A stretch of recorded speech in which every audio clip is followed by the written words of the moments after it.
हेडलाईनचे प्रस्तुत करता घरकुल मसाले, दे रोजच्या जेवणाला मायेची चव घरकुल मसाले।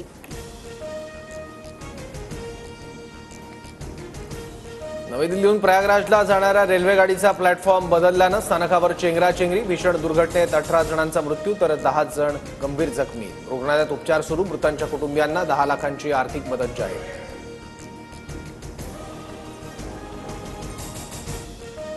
दिल्ली स्थानकावरील चेंगराचेंगरीच्या घटनेबाबत पंतप्रधान मोदींसह केंद्रीय रेल्वे मंत्र्यांकडून शोक व्यक्त। मृतांच्या कुटुंबियांना 10 लाख रुपयांची तर गंभीर जखमींना 2.5 लाखांची आर्थिक मदत जाहीर।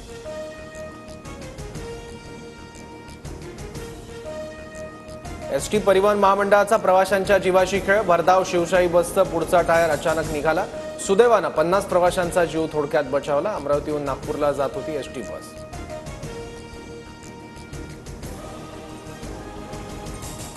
आंतरधर्मीय विवाहाला विरोध नाही, पण खोटं बोलून, ओळख लपवून आणि फसवणूक करून लग्न करण्याची प्रवृत्ती चुकीची। राज्य सरकार योग्य पाऊल उचलेल। लव्ह जिहादच्या मुद्द्यावर फडणवीसांकडून भूमिका स्पष्ट।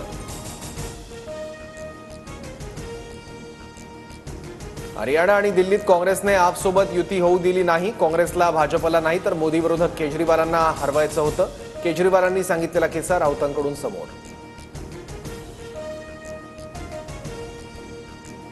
नेमकं कुणाविरोधात लढायचंय हे केजरीवालांनी आधी ठरवून घ्यावं। पराभवाचं खापर इतरांवर फोडण्यापेक्षा चिंतन करणं महत्त्वाचं।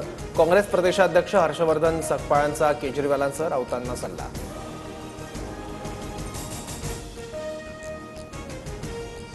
माझ्या क्षमतेप्रमाणे काम करण्याची संधी मिळाली नसल्याचं बोललो, मात्र कुठल्याही पक्षाचं किंवा नेत्यांचं नाव घेतलं नाही। नाराजीबाबतच्या वक्तव्यावर भास्कर जाधवांकडून स्पष्टीकरण।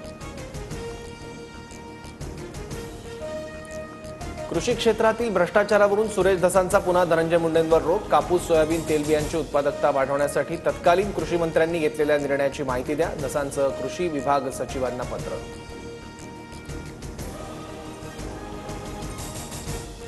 लाडक्या बहिणींच्या उत्पन्नाबाबतचा तपास करण्यासाठी प्राप्तिकर विभागाची मदत घेण्यात येणार। लाभार्थी महिलांचं उत्पन्न, कागदपत्र, जमीन यांची तपासणी होणार।